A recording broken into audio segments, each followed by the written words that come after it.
Hi guys, welcome back to our channel Financeable. Today in this video I'm going to show you how to hide these candles in MetaTrader 5. To do so, follow some simple steps with me. First of all, open your MetaTrader 5 application and this type of interface will appear in your screen once you have logged into your account.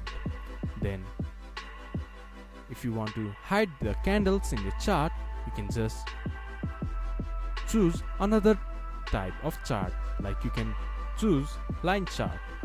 You can also choose line chart from the top menu bar here. It will show you a smoother visual representation of the chart. This is how you can hide candles in MetaTrader 5. This much for today's video. If you guys find our video helpful, please leave a like and comment, and do not forget to subscribe our channel and hit the bell icon. I'll see you guys again in our next video. Thank you for watching.